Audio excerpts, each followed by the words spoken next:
On today's episode of the John Campea Show podcast, Barbie is coming to home video on September 5th, but is that too soon for a film that's still on top of the box office charts? Also, there are reports going around that Thor 5 is now in development, but there are some reasons to believe it and some reasons not to believe that.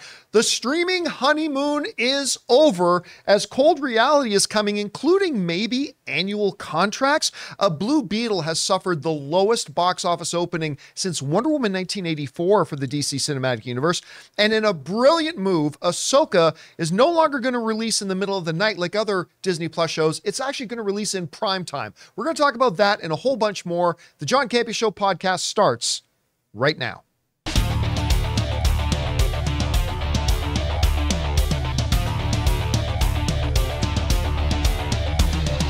Well, greetings and salutations, everybody. Welcome to the best damn movie-related show on the planet Earth, the John Campea Show podcast, coming to you from right here in our quaint little studio, brought to you in part by our friends at Mint Mobile. I'm, of course, your host, John Campea, and it is an awesome honor and privilege, as it is every day, to have you, our international friends, gather around as we talk about our favorite things in the world, movies and movie news, TV and streaming, not just giving you our opinions, but giving you information and context so you guys can form your own well-informed opinions, whether they're the same or completely different from ours. Joining me in studio today, we got Ray Ora. Happy Monday. Jonathan Voico is here. Hello. Writer, director, producer, YouTuber himself, Mr. Robert Meyer Burnett is here. And most importantly, you guys are here. Thank you so much for being here and making this show part of your day. And here's how today's show is going to go. We're first going to talk about all those topics that we listed off, and then we're going to take questions and comments from our YouTube channel members. We have a wonderful group of supporters known as our YouTube channel members. You should look into becoming one. And every day we ask them to send in some topics for us to discuss, and we'll get to those at the end of the show. Okay, with that down, let's dive right into it. So, Barbie is, of course, been the box office story of the year. It's not yet the #1 film of the year. It's probably still going to become that, but it's been the story at the box office of the year. And it's coming out pretty soon on home video, but is it coming too soon? That is the topic of today's Mint Mobile Hotline Question of the Day. Listen, if you guys have a question for our show or for one of our short videos that we do, call it in anytime 24/7 at 951-268-4259. And every day we take one or two of those. And again, today's is about, is it too soon for Barbie to come to home video? Check it out. Hi, John. This is Kevin. I have a question about Barbie. So it has been announced that Barbie will be hitting a digital release on September 5th. And this is really strange to me because last I checked, the movie was still #1 at the box office after 4 weeks. I know that theatrical windows are shortening, but it seems kind of crazy to start talking about digital releases, at least not until the movie drops the 5th or 6th, don't you think? Anyway, love the show. Have a good day and bring on the filthy. All right, Kevin, thanks a lot for calling that in. And yeah, listen, Barbie just had its 5th week in the box office. 5th. And it's still in 2nd place. It got knocked out of the top spot after holding that for 4 weeks in a row. It got dropped all the way down to #2, still making $21 million in its 5th weekend, which is almost equivalent to what Blue Beetle made in its opening weekend. We'll get to that in just a little bit. So it is still making money hand over fist. It's now made well over $1.2 billion at the box office. It's now about $75-ish million away, closing in on Mario Brothers for the #1 box office film of the year title. And it's still rolling pretty good. But it's scheduled to come out on home video, at least not on Max for free streaming if you're a Max subscriber, but rather for you to rent on your major outlets that you use online to buy or rent your movies. It's coming out September 5th. And is that too soon? I've got two minds on this. On the one hand, yes, it's too soon. This movie still just made $21 million at the box office. And I got news for you. Whenever you put Barbie out on home video, whether it's in 2.5 weeks or in 2 months, it's going to make all the money that it's going to make. Really, a delay in when this comes out on home streaming is not going to impact it. I really believe that 100%. However, what will get impacted is its box office dollars, because they are literally going to be leaving $15, $20 million on the table, I think, in sacrificed box office revenue in order to get to home video. Home video, which whatever amount of money it's going to make there, it'll still make in 6 weeks than it would now. So on that side, I do think it's too soon for them to come out with this.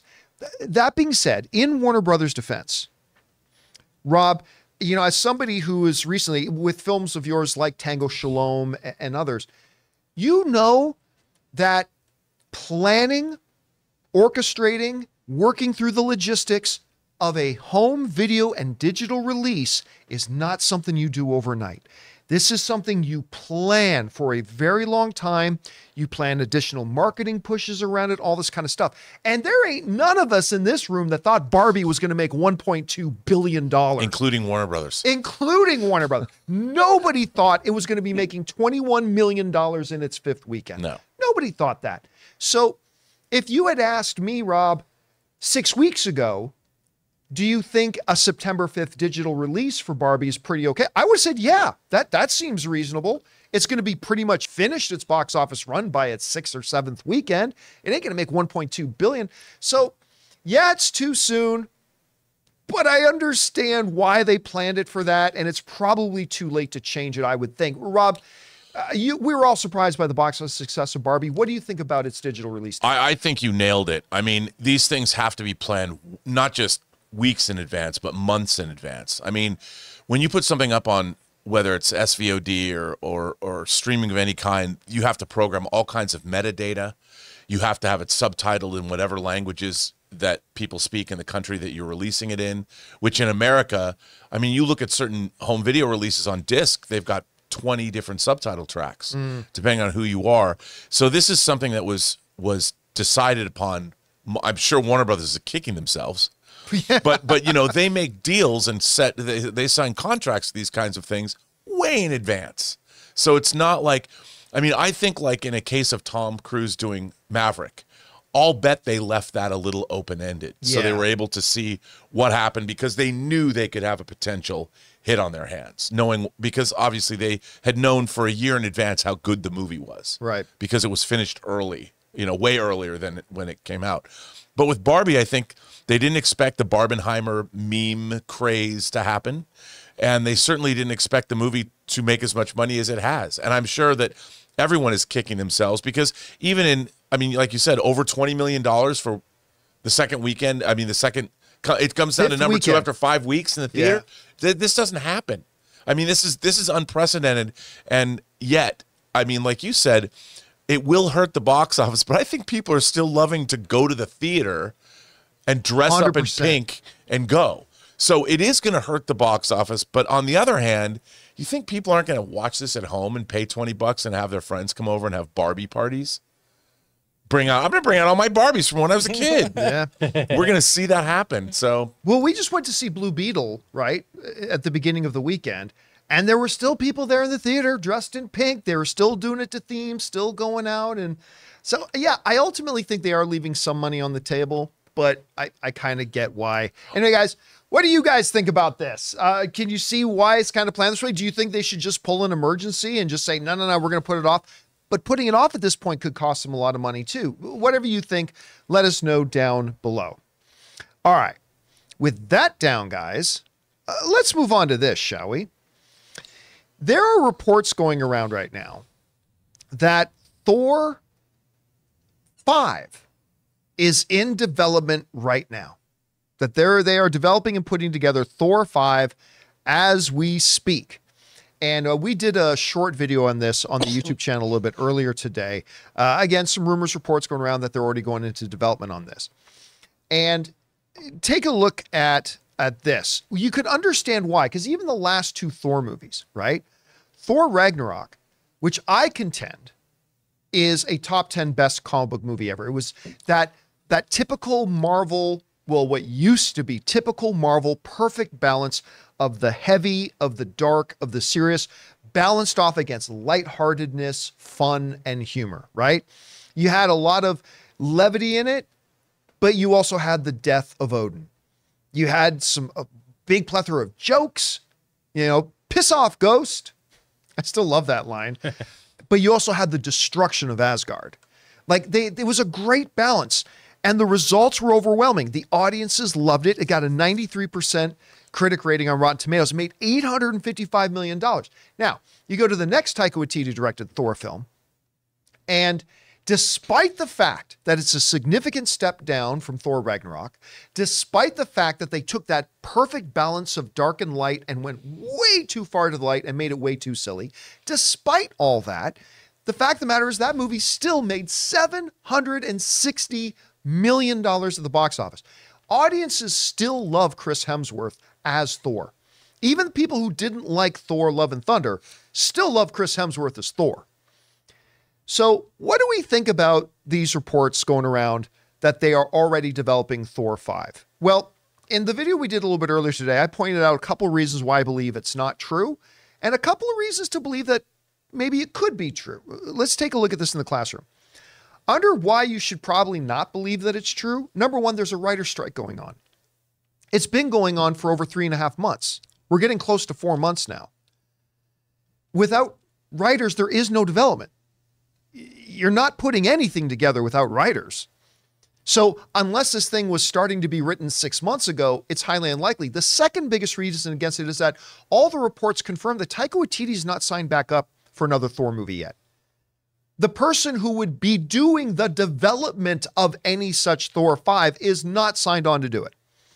So I don't know how we believe that there's development happening on putting together a Thor 5 movie when there are no writers and when the director in question has not yet signed on. It seems pretty unlikely. Now, under the category of why maybe it could be true, I bring up two things. Maybe the writer started working before the writer's strike came, right? That's possible. That they could have been working on and writing this a long time ago. We've often mentioned on this show, when you hear about a big piece of news in movies or like a big casting, that casting probably actually happened 4 to 6 months before it actually became publicly known. Not always, but sometimes that's the case. So maybe they were writing it early. Also, maybe it's not Taika Waititi. I mean, listen, Thor Love and Thunder took its smacks, deservedly so to a degree. And it might be just that Taika Waititi, an Oscar winner, by the way, for films like, well, he won his Oscar for Jojo Rabbit, one of the best films I've seen in the last bunch of years. And of course, magnificent job he did What We Do in the Shadows, and great job he did on Thor Ragnarok. But he took his first critical smacks from Thor Love and Thunder, something he had not received in his whole career, really. And it could quite be possible that maybe he's ready to step away from it. Maybe Disney wants to go bring in a fresh director to give some new life to the franchise. So maybe it's not Taika. We haven't heard that Taika's not doing it, but maybe they got a whole new director and maybe that director's already on board and we just don't know about it yet. So I believe there are reasons there you could believe this story. Rob, me personally, I do not believe that Thor 5 is in development right now for the aforementioned reasons. But I don't think it's the craziest idea that it could be in development, because I think everybody agrees. Since everybody loves Thor and loves Chris Hemsworth in the role, I think we all believe we're going to see him back as Thor again, whether it's a Thor 5, Kang Dynasty, Secret Wars, whatever. So it could be possible. I don't buy it. What do you think about this? Well, I think the Marvel movies, you know, they do have a visual design and development team at Marvel that's constantly working, that is not bound by the writers or the actors strike. So, you know, I think that they probably have overarching, because you see it in their art of books. Yes. You see all the artwork that was created. Some of it's used, some of it isn't used. So I would believe that they have a Thor 5 potential movie that they might want to make. And if they do make it, these are some of the things we might see in it. So they've got artwork of like beats they have to hit in order to get to the next Avengers movie or to get to Kang Dynasty and Secret Wars, or also whatever their overarching, not that we've seen much of a plan in Phase 4 and Phase 5, but Yeah, there's probably things that they've wanted to see in a Thor movie, because there's various Thor villains. So there's probably been some kind of development on it, but not necessarily a script or a director, because the visual design team, and you know, they've well documented all this stuff, because every Marvel movie that comes out gets the art of Thor: Love and Thunder. And you see, and same with the Star Wars movies, The Art of the Mandalorian, or The Art of Clone Wars, or whatever. And we see a lot of things, like especially in The Art of Rise of Skywalker, there's so many cool things that weren't in the movie. You know, things that they developed, and I'm like, why didn't you do that? But they did it, you know, they developed it, but not in script form. So maybe somebody said, well, you know, Thor 5 is in development. But they didn't mean like there's a script or something. And then suddenly, of course, the internet runs with it and people are like, it's in development, the trades report on it. But like you said, no director's been officially signed and there's no script. And there can't be a script until after the writer's strike's over. But I do think they've probably done some work on a potential thing that might one day become Thor 5. It all depends on how much Kevin Feige can be involved right now. Because like to the Star Wars examples, like I remember Doug Chiang would do all these conceptual pieces, but he did them based on George coming to him and saying, we're going to try this, this, start putting it together as he was having the script developed. Obviously there's no script here, but I mean, if Kevin Feige, now we're getting really into the theoretical, but if Kevin Feige is already saying, I'm going to be more hands-on with the next Thor project, I'm going to want this to happen in it. I'm going to want this to happen in it and this happen in it. And when we bring in writers, they're going to have to write their script around what I'm plotting out. And the director's going to have to direct around what I'm plotting out, which would maybe suggest that Taika Waititi doesn't come back under those types of circumstances. I don't know. So it's possible. Yeah. Because they really do. I would contend, and I don't know what you think about this. I really think they need Thor because I think the MCU has suffered a lot for many different reasons, but one of them is the fact that they lost their heart and soul in their faces of the franchise, right? Tony Stark isn't there. Steve Rogers isn't there. The arguable third member of the trinity of that would be Chris Hemsworth's Thor, which I think makes him even more vitally important right now. So I can see them doing it. I just know if they're doing it yet. Yeah, right. Exactly. Anyway, guys, let's move on from that now to this. You know, we were talking about home video a little while ago. You know, when the pandemic started and all the streaming services took off because movie theaters were closed, everybody was quarantining at home, needed their streaming entertainment. And listen, we really needed it. I mean, streaming was there when we needed it, right? And at that time, I don't know if I would have been able to keep my sanity during, especially the first 6 months of the quarantine without streaming. I was able to get caught up on a whole bunch of stuff. I watched Avatar, The Last Airbender for the first time, thanks to streaming services and me being able to be there. But it began this illusion that streaming was the golden future for both the studios and for us as audiences. For the studios, they just thought, hey, this is going to be printing money. Just having our own streaming service is going to be free, easy money.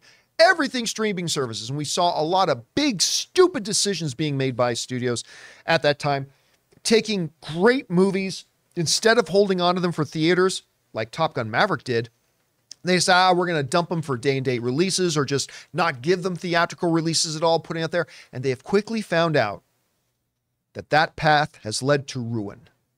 On the other hand, you had us as audience members. We all thought, the age of streaming. This is what us cable subscribers from back in the day, you know, those folks who used rotary phones, you know, this was the replacement for cable. Gone are the days that we're going to be paying high prices with ridiculous contracts or having to sit through ages of commercials, you know, all this kind of stuff, right? Well, slowly but surely, that illusion from us as consumers has been falling apart as well.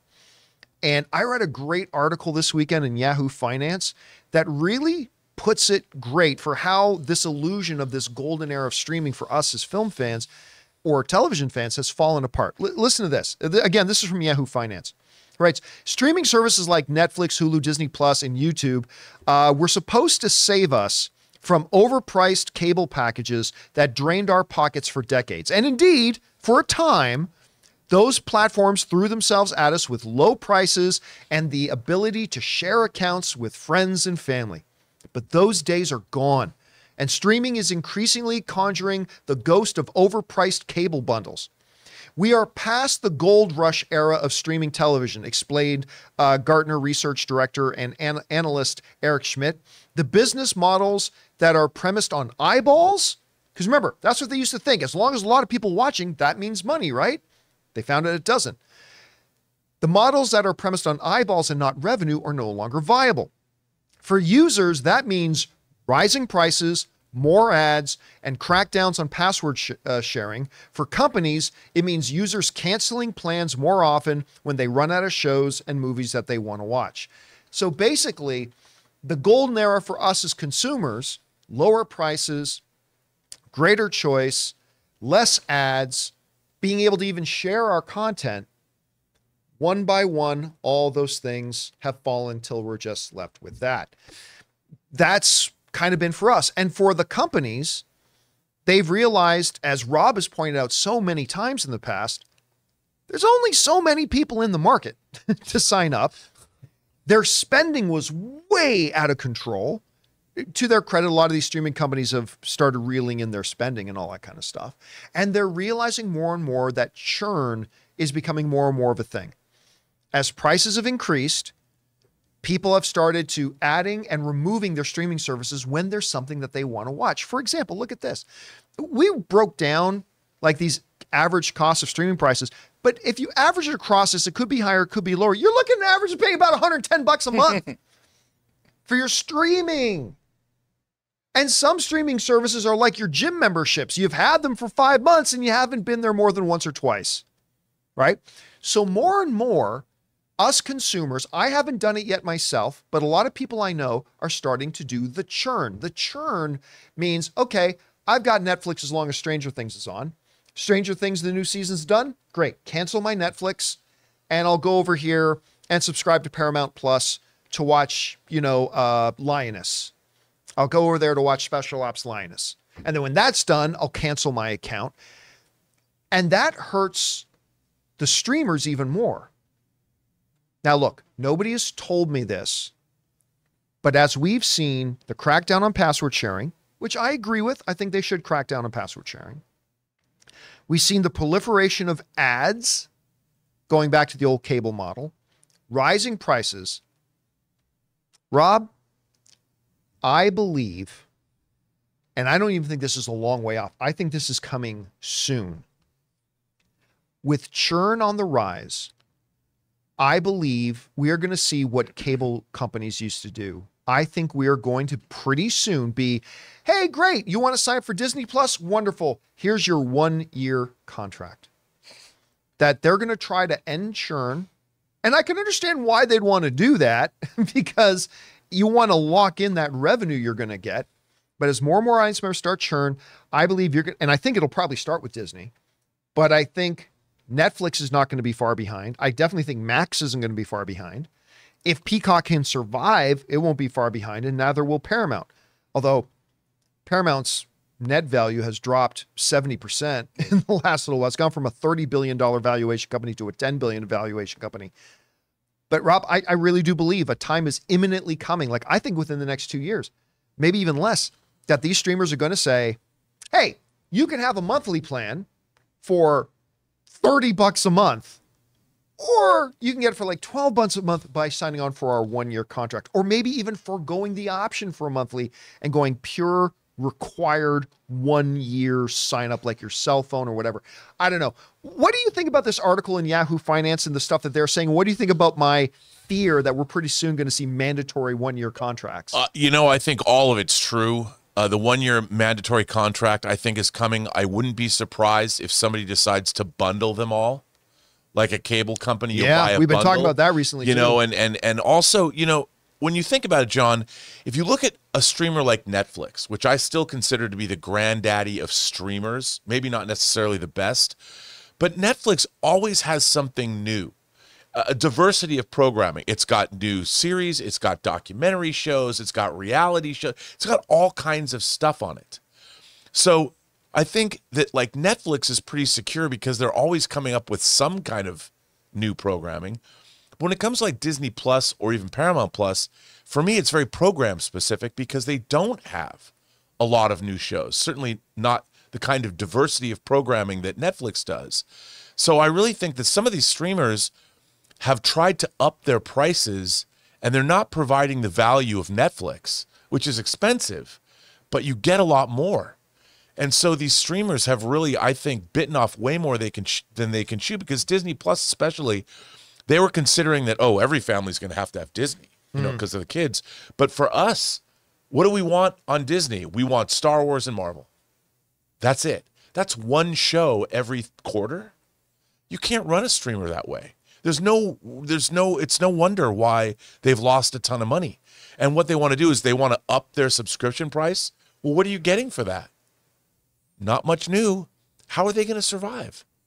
They're going to have to either sell you an annual thing or bundle it with other services together so they're assured of getting a percentage and not churn. Right. And they're already in their own neighborhood doing some bundling, right? Like with Hulu, with ESPN, but they might be selling off ESPN sooner rather than later. I mean, I always thought the strength of Disney Plus was the library rather than the new content.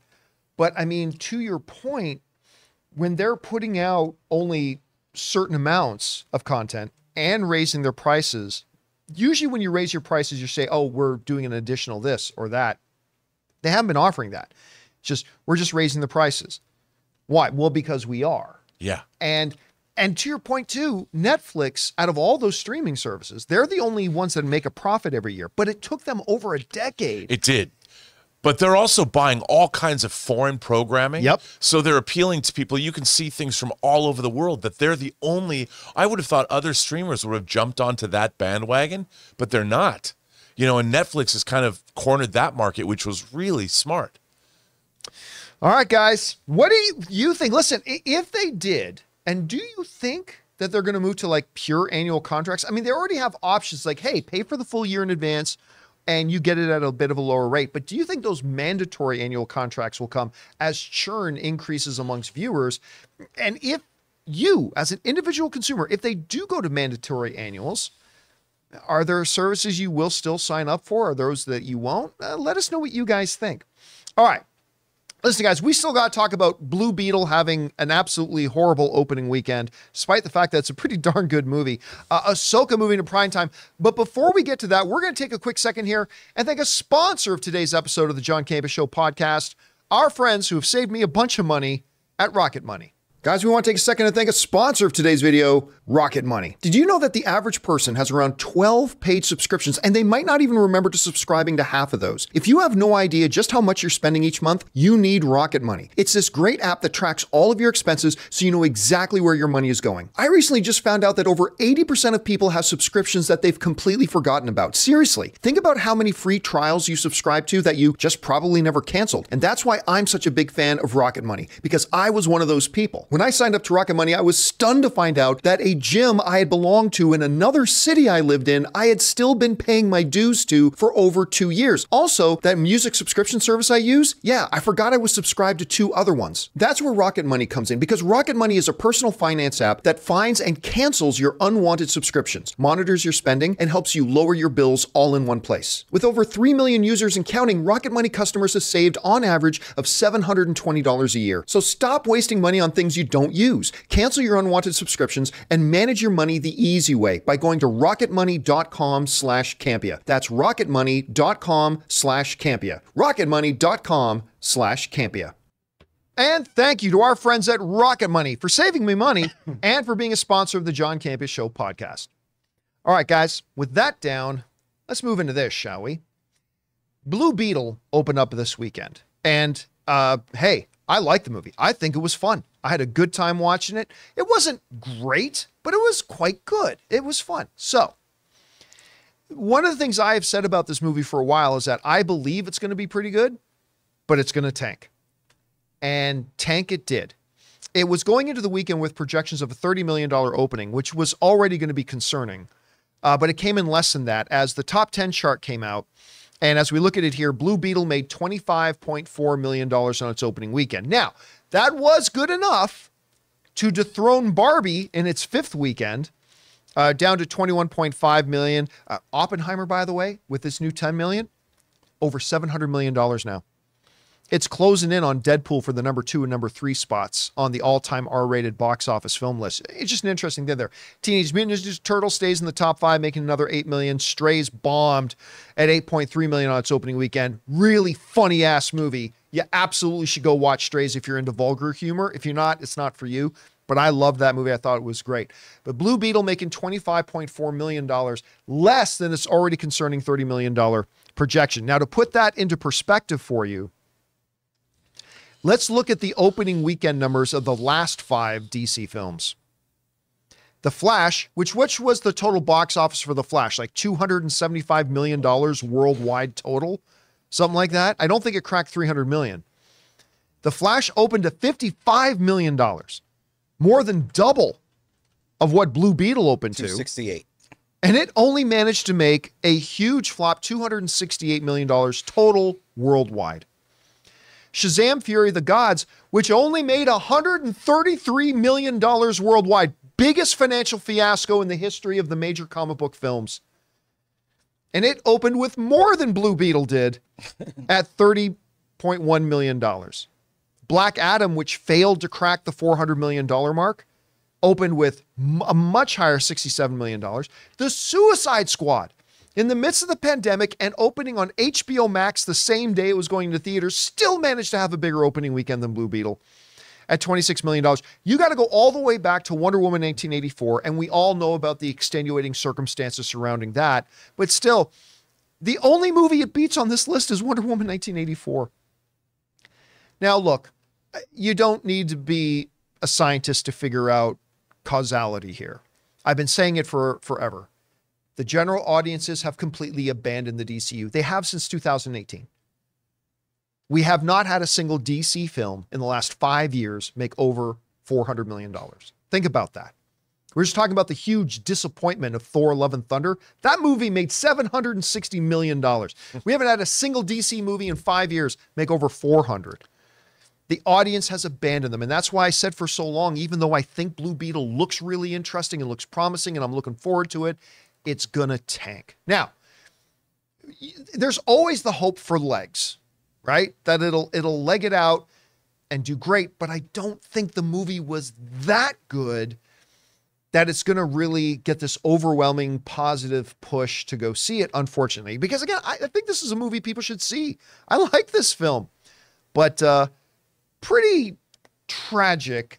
Rob, you know, I know you were like me. You thought this movie looked like it had promise. We love the narrative behind it, that it was a project that was destined to be dumped on Max.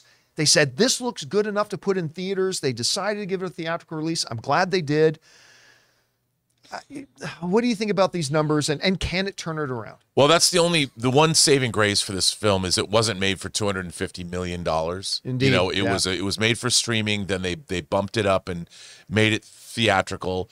I think I've not seen this movie yet. I like the character. I like the various iterations of Blue Beetle that we've seen in animated shows. This is not a character that's known by the general public, you know, and I think in a way, Blue Beetle, it's a little goofy. It's not even Shazam. It's not even the Flash.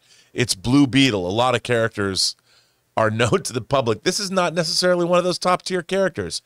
I would hope that going into week 2, being that there's a lot of people, I've talked to a lot of people that really enjoyed this movie, John. So maybe it has legs. Maybe word of mouth will help it carry it through. And you know, if worldwide, if they could make 200 million, 150 to 200 million, it's not a disaster. You know, it's not great, but I think it's respectable, I guess. I mean, it's still a money loser at 200 million. Though, yeah, I know. Right? I mean, they made it for cheaper. But I think they made it for like $90 cheap. million, though. It's cheap. Yeah, but when you add almost marketing and then the theatrical cut, I mean, it's going to lose them a lot of money. One other aspect of this, I want to get your thoughts on this. You know, James Gunn did that episode of Inside of You with Michael Rosenbaum. Yeah. And one of the more confusing things he talked about, he said, Blue Beetle's going to be the first character of the DCU, but the beginning of the brand new DCU is Superman Legacy in 2025.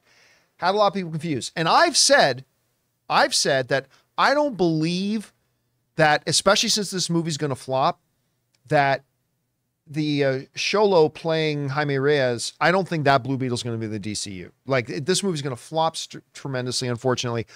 Well, at the big opening, check this out. James Gunn put up a picture on his Instagram with him and his partner, Peter Safran, co-CEOs of Disney. And James Gunn said, At the Blue Beetle screening with my partner, Peter Safran, can't wait for audiences to meet Jaime Reyes, who will be an amazing part of the DCU going forward.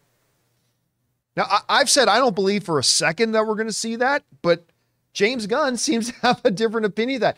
Do you think we're actually going to see Xolo as Blue Beetle moving forward, despite the fact that it looks like this is going to be another really rough box office run for them? Well, I think that's a possibility. I mean, James Gunn's The Suicide Squad did not make tons of money, and yet we got Peacemaker. True. Now, they were being done. Good point. They were being done together, kind of, and Peacemaker, the show, was started before Suicide Squad came out, but Peacemaker certainly worked, and I think that I think the character and the actor are appealing. I think they are. Movie, he was. I'm not a fan of Cobra Kai, but Xolo, I got to tell you, he won me over. Yeah. In this, I thought he was a really good Jaime. And I think a character. Look, everybody's just one movie away from being beloved. You know, yeah, and just like, you know, you might John Cena in Suicide Squad was fine, you know, but in the Peacemaker TV show, he's the star. Yeah. I mean, so that's all you need. And if I really believe that we're going to get something quite different from Superman Legacy, whatever it is, I think it's going to feel different. I think it's going to be classical. I think it's going to feel different than anything we've got from DC. And I could see, because there's multiple characters in that movie. So we'll see how it all works. But I think James Gunn's got a way to make it work. You know what? I say this too, without giving any spoilers away about Blue Beetle. One of the things that this movie did was there's nothing in this movie connecting it to the DCEU. They mentioned Batman, but Batman's going to be a part. They never mentioned any of the specific Ben Affleck Batman stuff. They mention Superman, but they don't mention anything Man of Steel specific stuff. Just general Superman, Batman, and Superman and Batman are going to be a part of the new DCU. So they've made this movie in a way that if the DCEU was continuing, it would fit there. But without them tying those direct connections, they theoretically can move this Jaime Reyes into the new DCU if they wanted to. And it's also, you know, it's not a bad movie. People like it. Yeah, it's good. So people will enjoy it, and so the character's not been damaged. He's still an actor people like, and the character people like. It's just, you know, it didn't cross over to the wider audience because they are not familiar with who the character is. Now, Ray, you boldly made a really big bet with me that this would be the $1 billion Beetle. That we were going to. Now, do you believe there's still that support that the $1 billion Beetle can happen? Is that still coming, or have you abandoned that one? You know, that was a long time ago. We don't talk about that anymore. You know, I went to the library. I got my mind right. Got my mind. Is that what you do in the library? I mean, right. There is no more libraries. I went somewhere to get my mind right, and it's right now. So he spent time on Sex Court TV. Well, figured it out. To be honest, I thought if I actually thought it had a chance to beat the Black Adam box office. Yeah. For real. Like, I actually thought it would, but if it was good, but I don't know about this DC anymore. Maybe Aquaman, I don't know, will beat Black Adam. I don't know. But that I'm glad you brought that up, because Rob, when we did our short video on this earlier today, I mentioned, look, there's one now remaining legacy DCEU film to come. That's Aquaman 2, right? The first Aquaman made $1 billion. I honestly don't know what this second one's going to do, because aside from the fact that everyone has given up on the DCEU, yeah, it's had its own drama. Not to mention, like, recently, all these reports from real outlets, not the Gus's gas station movie reviews.fart outlets. I'm talking about the real outlets, the major news sources, saying that there have been massive development problems with it. They've had massive problems with their test screenings. They made adjustments and it test screened worse and all this kind of stuff. Not to mention all the TMZ stuff surrounding this movie. I am telling you right now, despite the fact that the first 2 months ago, I would have given a different answer. Despite the fact that the first one made $1 billion, I'm not convinced this one's going to make $500 million. I'm not convinced this one even makes half of what the first one did. What do you think? I'm with you. Really? I mean, unless this movie look, you know me, we saw Aquaman together. I really liked it. I was surprised at how much I liked it. Dude, you more than like. I remember we came out of that theater and you were buzzing. You were super hyped because it touched me it felt like a Ray Harryhouse movie. I thought it was like watching Jason and the Argonauts again. It was a lot of fun. Skeleton battle. I mean, I loved all that stuff, and I didn't expect to. This film, and I'm a huge fan of James Wan. I mean, his Conjuring universe is still chugging along, making tons of money. There's a new Saw movie that he started that franchise that looks good. Insidious 5 is making, like, James Wan has the magic touch. I would think that I'm giving him the benefit of the doubt, that I think I'm holding out that Aquaman's good, but in this day and age, we both love Flash. I still loved Flash. I still love Flash too. I don't care what anybody says. I love that movie. I don't understand what happened to that movie. It was the tone of it was and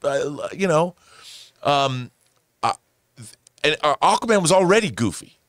So I'm like, if you're not in already, I don't think Aquaman is going to be able to convince anybody. But man, I mean, I think you could be right. In this day and age, 500 million might be optimistic. And it's $1 billion.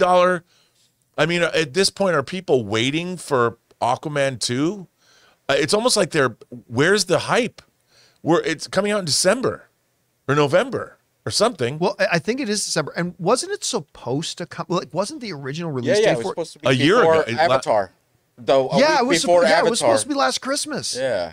So, like, not only with all the other things against it, it's also all this, wait a minute. That movie, is that still happening, or didn't that movie come out like 6 months ago? It's got a big uphill battle in front of it still to go. Yeah. All right.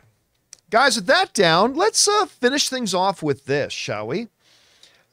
Disney Plus, when it came out, everybody was real super excited that we were going to get Marvel stuff and Star Wars stuff. And what they did something that HBO didn't do. If your movie was coming out on Thursday or Wednesday, they wouldn't wait till 7 p.m. They put it out at 12:01 a.m. They put it out at midnight, right? Now, this was good in some ways. I defended it for a while because even though it came out in the middle of the night, midnight for us here in California, 3 a.m. for our friends on the East Coast in New York and Toronto, 3 a.m. The good news was that when those shows came out, even though they were in the middle of the night, when you try to log on to Disney Plus to watch them, sorry, can't connect. Sorry, can't connect. Remember that? Like when WandaVision and Mandalorian were first coming out, it would always be like a reset. And sometimes it took me like 20 minutes to get connected. The fact that it was in the middle of the night alleviated that a little bit. Imagine how bad it would have been if it dropped at 7 p.m. It would have been crashing the servers, right? That being said, though, we've talked a lot on the show, and a lot of you guys have written in to talk about, I mean, it's frustrating for a lot of people because the episode drops in the middle of the night. You can't watch it before work. Some people do, but a lot of people don't have the time to. And then you get to work, and the water cooler talk sometimes is about that show, but you haven't had a chance to watch it yet.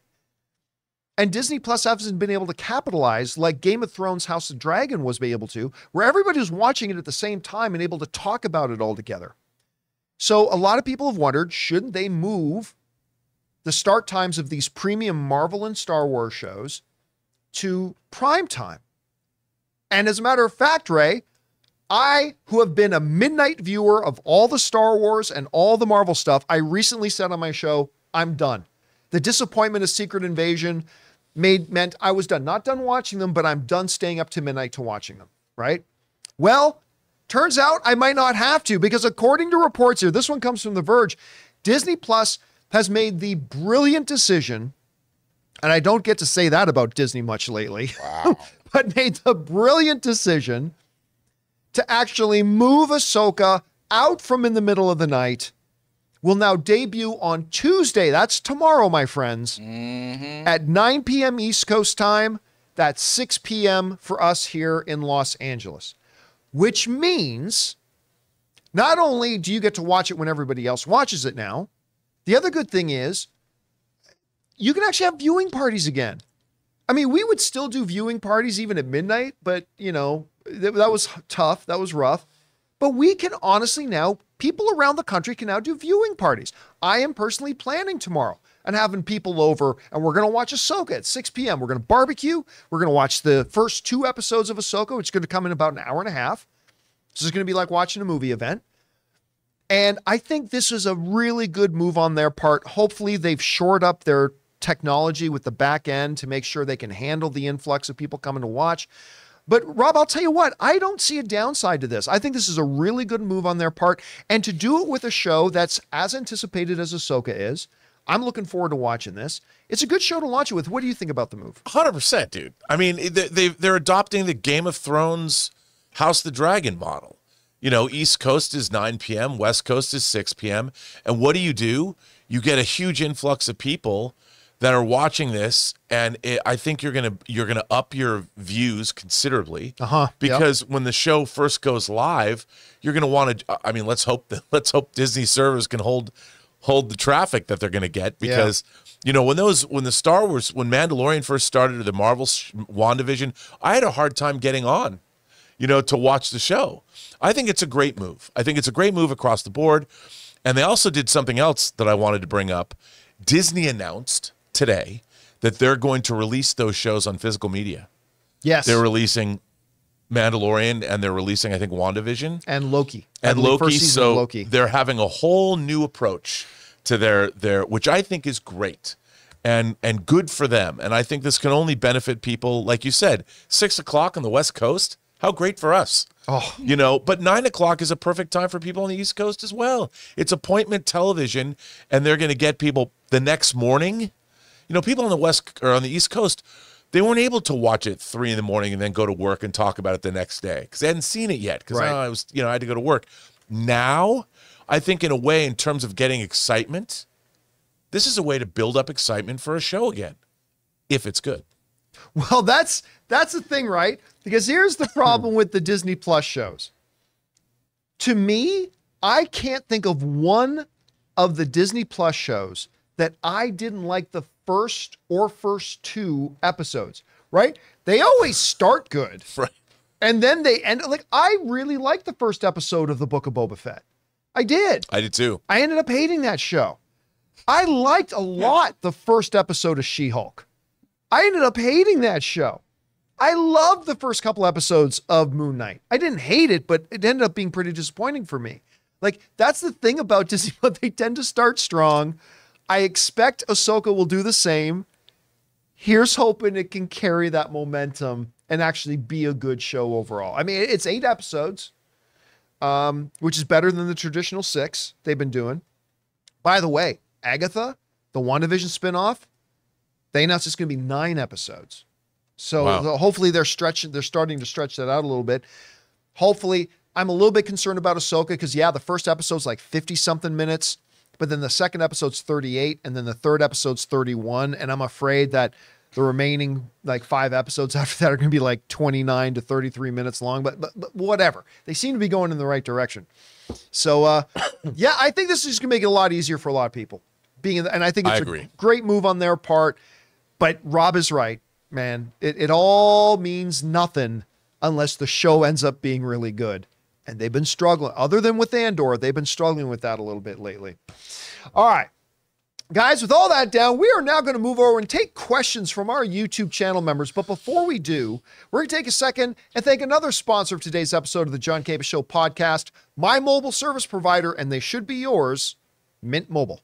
Guys, we want to take a second to thank a sponsor of today's video, Mint Mobile. Signing your life away to a big wireless provider is kind of like being trapped on a roller coaster from hell. Sure, it looks like fun at first. They probably even threw in a free phone, but now you can't get off. Month after month of insane bills and unexpected thrills, like overages and surprise fees. If that sounds like your current big wireless plan, it's time to get off the ride with Mint Mobile. For a limited time, wireless plans from Mint Mobile are just $15 a month. That's unlimited talk, text, and data for just $15 a month. You guys know before before I came to Mint Mobile, I was paying triple what I am paying now on the standard big wireless plan, and I will never go back. All plans come with unlimited talk, text, and high-speed data delivered on the nation's largest 5G network. Use your own phone with any Mint Mobile plan and bring your phone number along with all your existing contacts. To get your new unlimited wireless plan for just $15 a month and get the plan shipped right to your door for free, go to mintmobile.com/Campea. That's mintmobile.com/Campea. Cut your wireless bill to just $15 a month at mintmobile.com/Campea.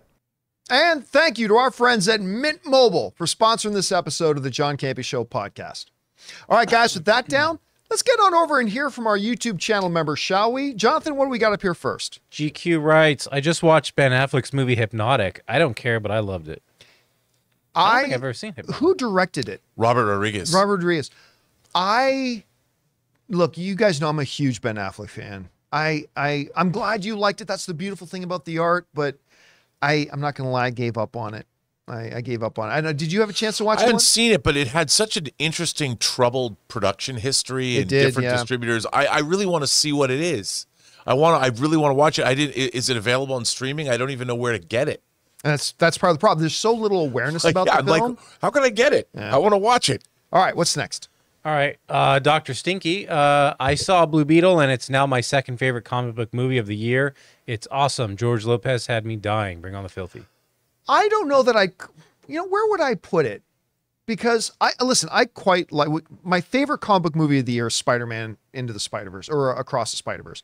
Actually, that to me is still my #1 movie of the year, period. I'd have to have Guardians 3 ahead of it.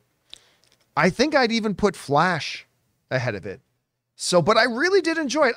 I'll say, what I got Spider-Man Across the Spider-Verse, Guardians 3, I'll say it's my 4th favorite comic book movie of the year so far. Where would you rank it? That's pretty good. I mean, but I haven't seen it yet. Oh, that's right. You didn't get out this weekend, I'm going right? today. I'm going this afternoon. And what I like about it is the people that like the movie, they really like it. So it's a good movie. I mean, that's what everyone said to me, but it's not apocalyptic. I will say this. I didn't love George Lopez's character in the movie. Oh. I'm not saying I didn't love George Lopez. I'm just saying I didn't like the character. I'll say this. If this George Lopez character was in a MCU movie, people would be screaming bloody murder. This is the yuck characters. I think they'd be screaming bloody murder if it was in the MCU. But, Jonathan said it best when we came out and watched it. We did our out of the theater reaction to it. And Jonathan said the intentional upfront jokes didn't really work. And I agreed. I think a lot of the humor in the film didn't work. It was the subtle humor in it that worked really well. And yeah, the George Lopez character for me didn't really, there was a couple of really good moments. And I don't mind the character. I just didn't find the character that funny. That's just me. All right, what's next? Okay, Baylor Girl writes, I'm so happy to watch Ahsoka at a normal time, 8 Central Standard Time, without worrying about spoilers. Someone at Disney Plus actually listened. Yeah, it took a while, but I'm glad. That's the other thing, too. Look, my personal philosophy, and not everybody agrees with this, but too bad. My personal philosophy on spoilers when it comes to TV shows, look, when it comes to movies, you have to literally block out an evening of time, sometimes arrange babysitters, travel to a movie theater, block off 3 hours, you can go do that. And not everybody can do that at the same time. So that's why I believe big spoilers for movies, you should wait to the end of the theatrical run, and then after it's been out on home video a little bit, then you can talk openly about spoilers. But for TV, I look at it very, very differently. With TV, the responsibility is not on other people to hide spoilers. The responsibility is on you or me as the viewer to avoid spoilers. Because guess what? I don't know, what sports are the UFC fights the other night, right? They televised the UFC fights. And hey, Sugar Sean O'Malley, baby. I didn't think he was ready to win the title. I'm super thrilled that he did. Sugar Sean wins the title, very happy for him. But guess what? It is not other people's responsibility to not talk about what happened on TV. That was just there for anybody to watch that wanted to watch it. If I want to avoid finding out, if I couldn't watch the fights live and I want to avoid finding out who won the fights, that's my responsibility to stay away from social media, stay away from conversations until I can get home and watch it myself. I believe the same thing with other television. If something's on TV, it's not other people's jobs to make sure you don't get spoiled. It's your responsibility. But that was a big problem, Rob, because it would be out on midnight, which means some people would stay up, or 3 a.m. on the East Coast, which means some people would stay up to watch it. And a lot of people legitimately didn't have the opportunity to try to watch it, but a bunch of other people have, and everybody's going to talk about it. This will not fix that problem entirely, but I think it'll alleviate that problem a bit. What do you think? I completely agree. I never understood, why would you release a marquee title at 3 o'clock in the morning? It's like you're trying to sneak it by. Yeah, exactly. It never made sense, considering HBO's been doing exactly the opposite for 2 decades now. Like, why don't you follow up with that? And I agree with you with TV, John, and it's sports that does lead the way. I mean, you know, I know it's a preseason game, but I would not have wanted the Seahawks victory over the Dallas Cowboys to be something spoiled for me. But I know that if it's going to happen at a certain time and it's going to be over. By the way, congratulations, Seahawks. I hate the Cowboys. On your but you know, that's they're why, still 0-0, right? You still know they're 0-0. I know they're 0-0. They're 2-0 for the preseason, but hey, I just think that's sports has always led that. The Olympics, so TV. I agree with you, and I think this was a great move on Disney's part. I think it's a long time coming. Don't understand why it took them so long, but I think like we've said, we've got an entire half of this country that's happy now. Yep, much better move on their part. All right, what's next? Big Cookie writes, I said the cape stays on until you finish, Lex Luthor. Season 4 of Harley Quinn hasn't skipped a beat.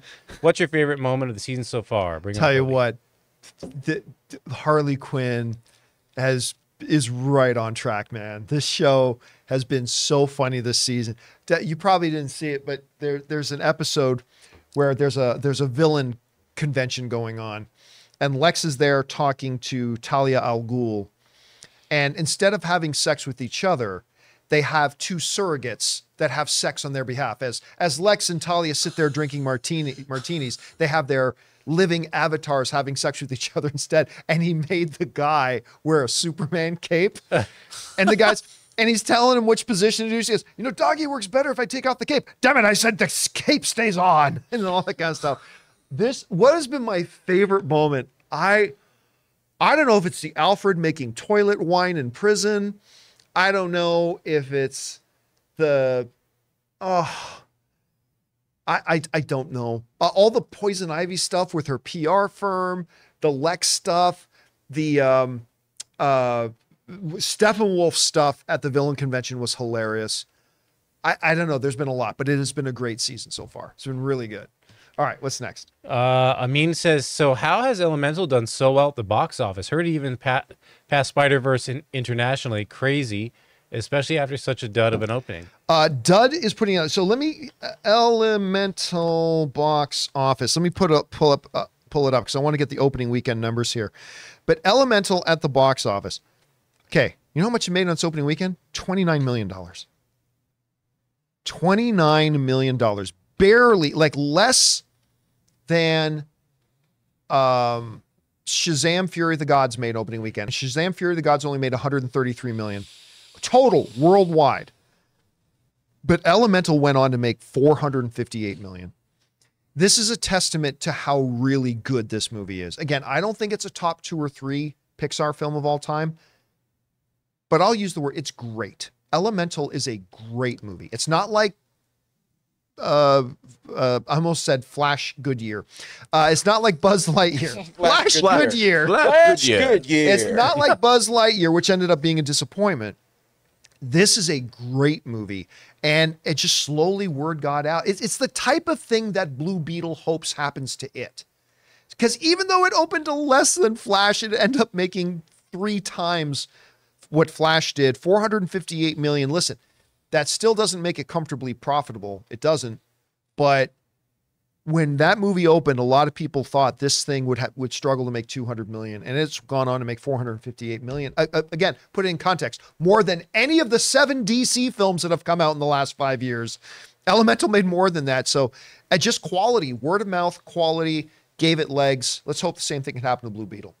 All right, what's next? CJ Rebirth writes, another thing I'm excited about seeing in Disney's Wish later this year is its presentation in CinemaScope ratio. which is what Sleeping Beauty was animated in, and and that movie looked beautiful. I'm going to say something that's going to be very unpopular amongst my cinephile friends. I don't care about it. I really don't. I never go into a movie thinking, oh, look, this one does the 172-165:4B ratio. Ooh, it honestly, for me, has never made a difference. And I know Rob probably wants to pull his hair out right now because some of my cinephile friends like pay real close attention to that stuff and have a favorite and whatnot. And I'll be honest with you, it has never made a lick of difference to me. The one time I noticed it, Rob, is when the odd film that moves back and forth between aspect ratios. Yeah. But it doesn't really matter. To me, Although, you know, for an animated film to be animated in CinemaScope, widescreen, Panavision, whatever you want to call it, is pretty neat because, you know, the image has to be animated. Yeah. So it's and it has to be animated in that aspect ratio. So I think that it makes it a little bit more interesting to me just to see they must have felt that the material was good enough to warrant this kind of treatment. So that's cool. I'm really looking forward to it. All right, what's next? Eric Starling writes, "Hey, John and crew. John, I know that you are not a physical media collector, but what are your thoughts on Disney's announcement on releasing WandaVision, Loki Season 1, Mandalorian Seasons 1 and 2 on 4K Blu-ray? The word I'd use is confusing because we talked recently about the fact that the entire continent of Australia, they just said they're no longer going to be selling physical media at all. Disney as a whole won't be selling any physical media there at all. We've also talked about the fact that it's counterintuitive. If their goal is to get people to sign up on Disney Plus, and you make those shows to attract viewers to Disney Plus, it is counterproductive to offer other means of having it. But bring up the question again, Jonathan, because I want to point something out. Is that look at what shows they're making available on physical media right now. WandaVision, which is by streaming measures old. Loki Season 1, which is old. Mandalorian Seasons 1 and 2, they've already finished Season 3, is old. They're going back to older shows that no one's going to sign up for Disney Plus for WandaVision today. No one's going to sign up to Disney Plus for Loki Season 1 today. So it's like they're taking any show that they know they're not going to get any more subscribers sign up for, and it's like, let's take one last stab at a revenue stream and put it out on physical media. So I get it. A little confusing. I honestly, Rob, here's the part that I'm a little confused about. I don't think people who really want to watch WandaVision haven't already signed up to Disney Plus to watch it, right? So it's a little confusing to me, but certainly good news for people who are physical media collectors, I would guess. What do you think about it? Well, I do. I think it's great, but here's the thing that's even more confusing. Disney, because when Disney Plus became a thing, they lessened the quality of their physical media releases. Oh, I didn't know that. They kind of choked off the Dolby Atmos tracks were not as good as the ones that were available on Disney Plus. They never made them IMAX enhanced. Warner Brothers, beginning with Dark Knight, gave us those changing aspect ratios when Nolan would do it in his films, but they didn't do it. They didn't give us the IMAX enhanced Infinity War and Endgame, and then they did it on the actual streaming service. Right. So their physical media offerings, Disney used to be one of the best in the business. They made them lesser. So that was another incentive to go to Disney Plus and watch them. So are they going to do the same thing with these physical media releases, or are they going to go full bore and give us Dolby Vision, give us Dolby Atmos, and make sure we have the most robust presentations on physical media that we can get? I hope we do. But all right, let's take time for two more. What do we got next? Seaham writes, "Hi, John and crew. What direction do you think Thor 5 will go? Will we get a Beta Ray Bill?" It's impossible to say. I mean, literally Thor 5 at this point, first of all, if there is a Thor 5, it wouldn't happen until after Avengers Secret Wars.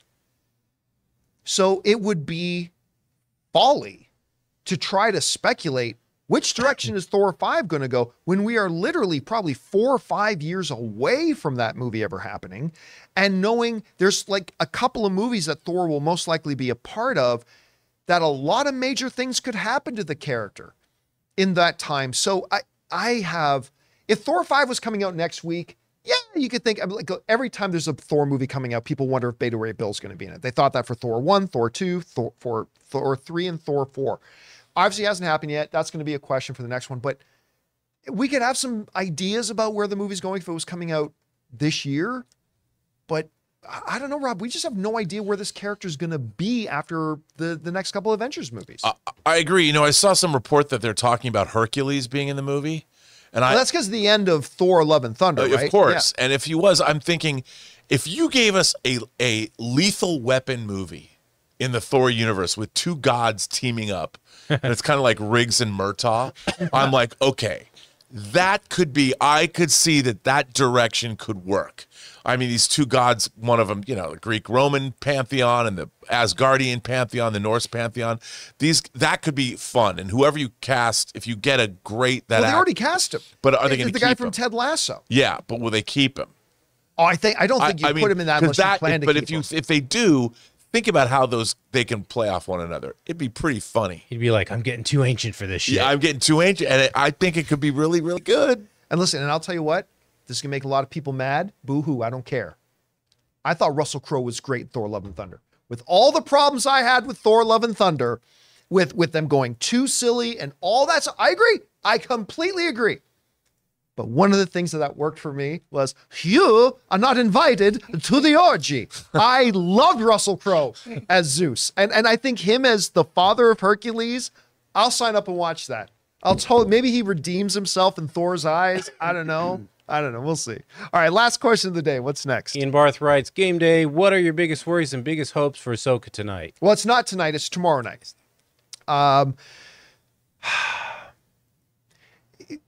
Am I going to get Mandalorian season 1 or am I going to get Book of Boba Fett? I mean, we just simply don't know. And unfortunately, the track record of Disney Plus tells me that we're not going to know after night 1 either, even though we're getting the first 2 episodes tomorrow night. For those of you who don't know, Ahsoka is dropping the first 2 episodes tomorrow. So we're going to get the first 2. But hopefully they're good, but it doesn't, even if they're great, it doesn't tell us how the series as a whole is going to be.